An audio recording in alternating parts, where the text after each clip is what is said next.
So, a new day, di ba? A new day, a new beginning, new chapter sa buhay nyo. Guys, it's a blessing, no? Every day is a blessing. Every gising is a blessing. Kagaya nga nung kasabihan nating mga Pilipino, nating mga Pinoy, guys. And this is parang everyday. Palagi ko kayong sinasabihan na lahat, everyday na gumigising tayo, binibigyan tayo ng chance ng universe para ibuhay natin yung buhay na gusto natin sa isipan natin, mga kapiksi. And eventually, it will be pushed out in our physical reality. Yung nangyari kahapon, kanina, nung isang linggo, nung isang taon, nung isang buwan, tapos na yun, mga kapiksi.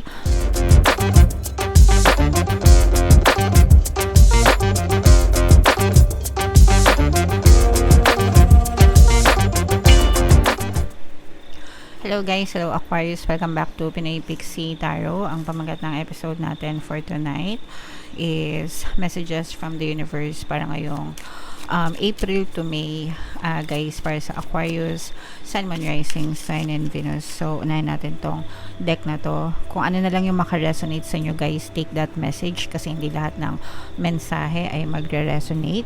So, we have dating. Wow! So, for some of you, mga kapiksi, no, parang i-enjoy nyo lang itong moment na to. Although, hindi naman ito magre-resonate sa lahat, guys. Kasi yung iba sa inyo, pwede may mga partners na. Pero, kahit may mga partners na kayo, mga kapiksi, dapat nagde-date pa rin kayo ng inyong mga jowa, guys, para alam nyo yun, marikindle yung inyong pagmamahalan and ma-maintain, kumbaga, no? Meron kasing ibang couples na kapag mag-asawa na, matagal nang nagsasama, ganyan, sometimes hindi na sila lumalabas or hindi na sila nagde-date, no? Importante ito, mga kapiksi, para sa bonding yung mag-asawa, guys. And sa ating naman mga single na ready to mingle, ganyan, date lang, mga kapiksi, i-enjoy nyo lang, guys, habang hindi pa kayo, habang may time pa, di ba, pakilig, ganyan.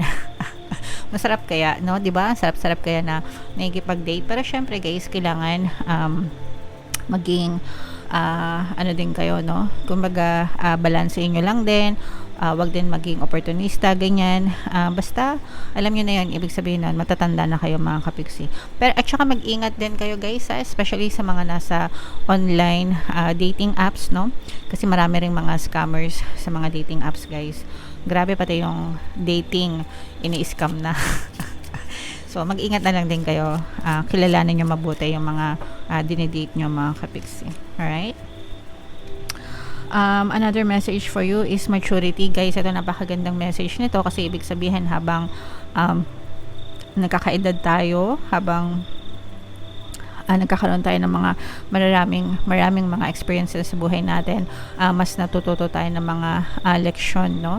Mas natututo tayo ng mga lessons sa buhay natin. So, magagamit natin yung mga lessons na yon para maging reference, maging gabay natin sa buhay natin, para maiwasan natin yung mga pagkakamali, yung mga susunod na pagkakamali, and maitama natin yung mga bagay-bagay sa buhay, guys. Okay? So, yeah. Another message para sa inyo, Aquarius, is reparenting yourself. Ibig sabihin nito, guys, alagaan nyo yung sarili nyo, no? It's not too late na alagaan nyo ulit yung sarili nyo kasi, di ba, minsan ito, minsan talaga na-experience natin to kapag tumatanda na tayo, no, na parang masyado tayo naging busy sa mga responsibilidad natin and sa mga obligation natin sa ating pamilya. Most of the time, pamilya naman talaga, guys, na parang nababaliwala natin yung sarili natin. So, this is more on self-love, guys, no? It's not too late para alagaan nyo ulit yung sarili nyo. It doesn't mean na magdadamot kayo sa mga mahal nyo or hindi nyo na sila pagbibigyan ng panahon, but this time parang isasama mo na yung sarili mo, no? You love them and you love yourself as well. You take care of them, but you also take care of yourself, di ba? So, ganun lang, mga kapiksi. It doesn't mean na pababayaan nyo sila, but i-include nyo yung sarili nyo. Sometimes kasi, in-exclude natin yung sarili natin. Ibig sabihin, binabaliwala na natin yung sarili natin dahil sa sobrang obligasyon natin sa kanila, no? So, yun yung hindi maganda kasi parang nakakawawa din tayo, mga kapiksi. Alright? Okay. So, comment down below, ha? If feeling nyo nakaka-resonate kayo sa mga messages for you, Aquarius. Chivalry, ito'y paggalang mga kapigsi, no? Kindness, gentlemanness, kahit hindi kayo lalaki mga kapigsi. Ibig sabihin nito, paggalang, pagrespeto sa ibang tao, guys. So, make sure na dinidisplay pa rin natin yung ganitong klase ng pagkatao or ugali, no? Sa ibang tao. Kung gusto nating irespeto tayo, syempre dapat nirerespeto din natin yung ibang tao, mga kapigsi. Kanya-kanyang paggalang yan, guys. Okay? Alright. So, another message for you, Aquarius, is ito, the Rainbow Reviver. Maganda ito, guys, kasi ibig sabihin ito, nalalampasan nyo na yung mga matitinding problema, matitinding pagsubok, no, na dumaan sa buhay nyo, and nagiging makulay na ulit yung inyong kabuhayan, mga kapigsi, diba? Sabi nga nila, there's a rainbow after the rain, and at the end of the rainbow, there's a pot of gold. So, nandun na kayo sa stage ng buhay nyo na, yes, nalampasan nyo na yung mga problema, yung matitinding pagsubok, and nandun na kayo sa stage na aanihin nyo naman yung mga blessings and yung mga biyaya na deserve mo pagkatapos nyong malampasan yung mga problema na yon sa buhay nyo. Ang importante, guys, is makakahinga na kayo ng maluwag-luwag, mga kapigsi, and natapusan nyo na finally yung mga matitinding unos sa buhay nyo. Okay? So, this is the best time para magpasalamat, guys, no? Sa nasa taas, magpasalamat na nalampasan yung mga problema, and magpasalamat sa mga dadating pang mga biyaya and mga blessings. I-anticipate nyo yan, guys, and kung ano yung meron kayo ngayon, syempre ipagpasalamat nyo, and ipagpasalamat nyo rin yung mga dadating pa na para sa inyo. Okay? Alright, napakaganda, Aquarius. And another message, guys, soulmates. Wow. So, soulmates are two souls interlinked together. Ibig sabihin, for some of you, pwedeng na-attract mo or nakikilala mo yung soulmates nyo, mga kapigsi. Not necessarily na, kapag soulmates kasi, hindi naman necessarily nagiging magkarelasyon, guys, no? Pagdating sa pag-ibig or sa love. Sometimes, nakikilala natin sila kasi meron silang lesson na parang ituturo sa atin, mga kapigsi. Okay, and we find comfort in them, no? Parang very comfortable ka sa kanila, magaan loob mo, nag-drive kayo, ganyan, parehas ng trip sa buhay, and masaya lang, mga kapigsi, gumagaan yung pakiramdam mo kasama sila. Okay? So, for some of you guys, pwedeng, at saka yung soulmates, guys, hindi lang siya limited sa isang tao, no? Hindi lang isa yung soulmate mo, or hindi lang isa yung soulmates natin. We can have a lot of or multiple soulmates, versus a twin flame. Yung twin flame is one soul shared by two person. So, magkaiba yun, guys. Anyway, yeah, so maaring may makilala kayo or nakilala nyo na yung soulmates nyo, mga kapigsi, and it will definitely bring happiness and comfort sa buhay nyo, guys. Okay? Alright. So, comment down below if naka-resonate kayo. Ito, i-mind man nyo itong mga date at mga nagde-date na yan. Ito, itong mga blessings after the rain, itong mga soulmates, kung ano yung gusto nyong i-mind.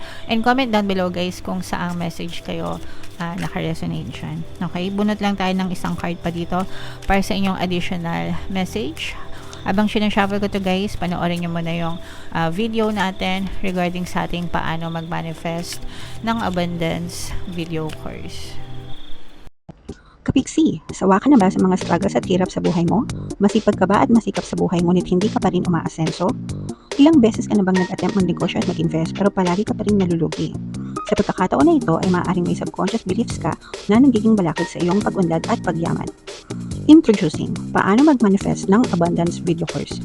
Dito ay matututunan mong ma-overcome ang mga balakid mo para tuluyan ka ng umunlad, umasenso, sumagana, maging matagumpay, successful at maswerte sa iyong kabuhayan, pera, trabaho, negosyo, salapi at kaperahan ng bonggang-bongga. Dali, mag-send na ng email sa pinoypixie@gmail.com at simulan na ang iyong pagyaman ngayon. Alright, so sa lahat ng gusto mag-avail ng course guys, naka-flash sa screen nyo. Una meron tayong paano mag-manifest ng abundance video course. Meron din tayong paano mawala ang third party at magkaroon ng harmonious na relationship. And yung bagong course natin guys, paano pabalikin si ex revised breakup. So sa mga interesado guys, mag-send lang kayo ng email sa pinaypixie@gmail.com. So, a new day, di ba? A new day, a new beginning, new chapter sa buhay nyo. Guys, it's a blessing, no? Every day is a blessing. Every gising is a blessing. Kagaya nga nung kasabihan nating mga Pilipino, nating mga Pinoy, guys. And this is parang everyday, palagi ko kayong sinasabihan na lahat everyday na gumigising tayo, binibigyan tayo ng chance ni universe para ibuhay natin yung buhay na gusto natin sa isipan natin mga kapiksi, and eventually it will be pushed out in our physical reality.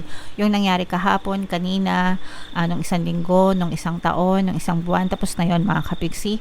So kalimutan mo na, you have to really forget about them. Unless maganda yung memory, it's okay na store nyo sa isip nyo. Pero kung pangit yung memory ng nakaraan, don't cry over it, no? Wag na masyadong magmukmok, and kalimutan nyo na agad para hindi na siya masyadong matanim sa inyong subconscious mind, and create a new memory, a new day sa isip nyo na punong-puno ng pag-ibig, pagmamahal, kasiyahan, pangarap sa buhay, para yun yung ma-experience nyo sa inyong physical reality mga kapiksi. Okay?